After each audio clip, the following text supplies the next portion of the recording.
Hello class, welcome to Pre-Algebra Lesson 1-6, which is all about scatter plots. By the end of this lesson, you should be able to construct scatter plots and analyze trends in scatter plots. So let's jump into example 1 where we construct or make our own scatter plot. The tables below show the average cost of a loaf of bread from 1920 until 2000. Make a scatter plot of the data. So the first thing I'm going to do is I'm going to figure out what am I going to put on the x-axis and what am I going to put on the y. So whenever you have years, those should always be your x-axis. And then anything else with it should be y. Okay? So years or anything with time is always your x-axis. So I'm going to go through and I'm going to label the whole bottom of this scatter plot with the years. I'm going to start at 1900 and I'm going to go in increments of 5. So I'm going to skip every other line. So I'll have 1900, then 1910. Hopefully your x-axis looks something like mine, where you have all the years along the bottom. And then I'm going to go through and I'm going to label my y-axis with the number of cents each loaf of bread is. Okay, hopefully your y-axis looks something like mine. Something really important to note when you end up skipping numbers like I am, because I'm not just going like 1, 2, 3, 4, 5, 6, 7, 8. I'm skipping numbers, right? Like I'm only labeling on the tens, so 10, 20, 30, 40, 50. Make sure that your labels are always in order. If you were to skip around, that would not be a good graph. You always want to make things so they are numerically in order. Or if you're labeling by months in the year, you always want the months to be in order. So if you were starting with like January, you would go January, February, March, April, May. You wouldn't go January, May, March, February. You wouldn't do that. You wouldn't skip around like that. Okay, so you want to make sure that you always do things in order. Anyways, jumping back to our problem. So then I'm going to look at the table. And in 1920, a loaf of bread was 12 cents. So I'm going to go on my graph. I'm going to put a dot at about 12 cents. 1930, it was only 9 cents. It fell because of the Depression during that time. 1940, it's 8 cents, so it kept going down a little bit. 1950, it jumped back up to 14 cents. 1960 was 20 cents. 1970 was 24 cents. 1980 was 52 cents. So that was a big jump from 1970 to 1980. 1990 was 72 cents, so another big jump. So that's all the way up here. And 2000 was all the way up to 99 cents, so almost $1. So that is my scatter plot. So that's all that is required of you when you're asked to make a scatter plot. Make sure you label, just like I did. I said cents and I said year, and make sure you put your numbers to label it. So if someone that didn't know the word problem came to read the graph, they would have an idea of what you're talking about. Okay, now this problem is for you. I want you to figure out, using this table, which graph is correct. So remember what I talked about. Make sure numbers are in order and make sure months are in order. So the table shows the number of babies born at Central Hospital during the past 8 months. Make a scatter plot of the data. Good luck. All right, so if you started with letter A, hopefully you looked, you said, okay, the months are going in order. That's good. The number of babies, that goes in order. Now let's check the data. So January should be 12. And if I look, January is marked at about 25-ish there. So that's not a correct graph. Then if I look at letter B, it starts at April, goes to August, then January, then May. That's not the correct order, so I'm going to get rid of that answer. Letter C, the months go in order. The numbers go in order on the side for the number of babies. Now let's check if the data is correct. January was 12. That looks good. February was 21. March was 17, April was 9, May was 15, June was 26, July was 18, and August was 11. So that's all correct data, so I'm going to keep that one. And if I look at letter D, I can see that the months, again, weren't in order. So maybe you noticed that right away and had already crossed off letter D as well. What they did was they changed the order so that way the numbers would increase. So while it looks like a nicer graph, that's not, because it's not represented in a normal way. All right, then the next new thing to talk about is the different relationships during in scatter plots. So one's called a positive relationship. It's where it starts in the bottom left and goes up, or as x increases, y increases. A negative relationship is when it starts high and it goes lower, or as x increases, y decreases.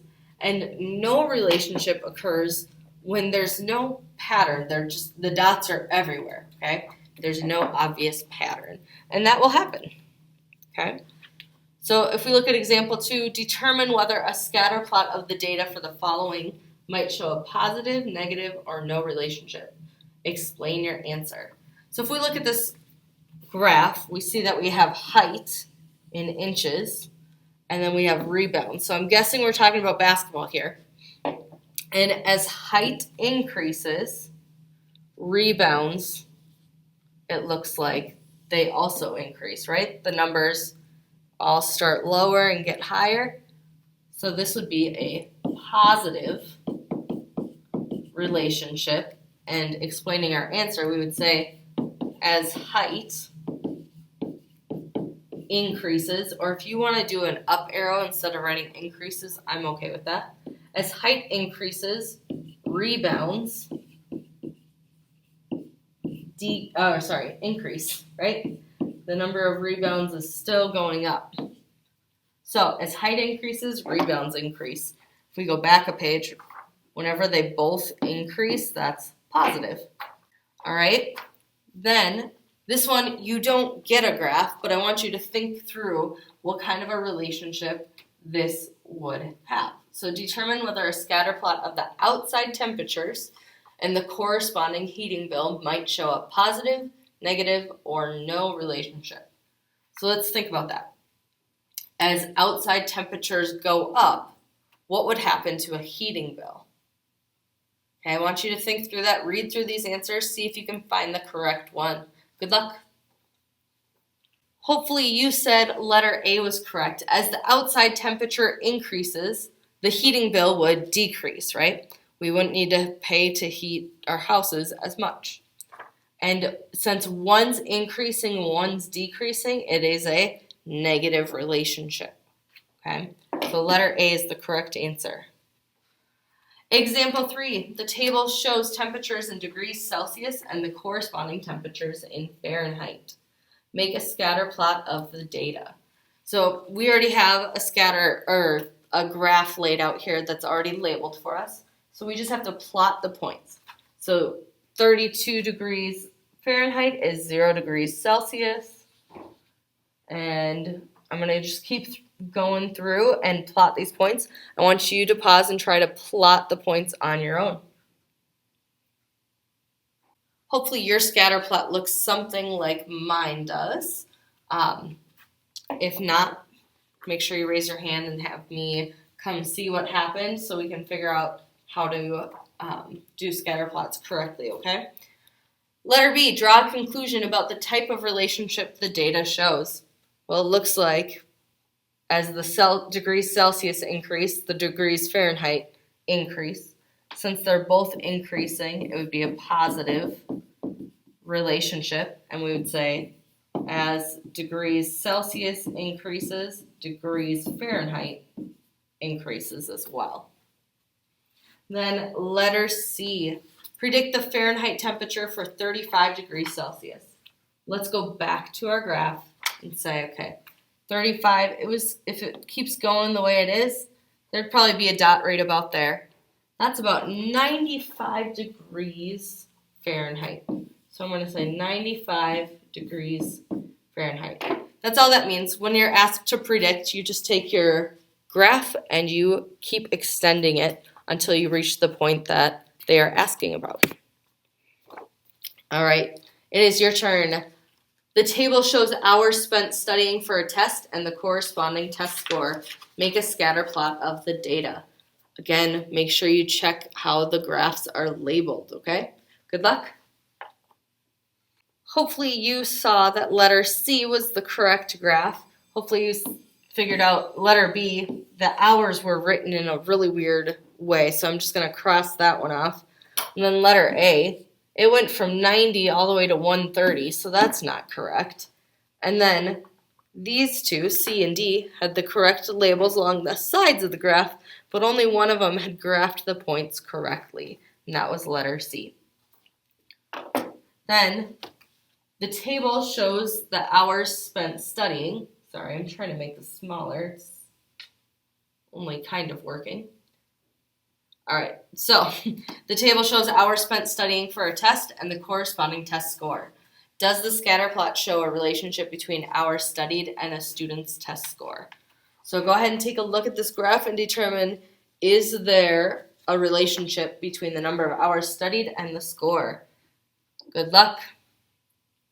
Hopefully you said letter A, yes, a positive relationship exists. As the number of hours increase, the test scores also are increasing. Okay, so that would be letter A. And the last question for you is that same idea, but this time you're going to predict. So use your graph to predict the test score for a student who spends 7 hours studying. Good luck. Hopefully you determined the answer was letter C, between 95 and 100, because you can see that all the points keep going up, and you can't really get above 100, right? That would have been quite a big jump as well, but it was clearly going to be over 65 and 70 and over 75 to 80. If you have any questions about this problem or anything else from this video, please be sure to reach out for help. I'd be more than happy to assist you. Have a great day.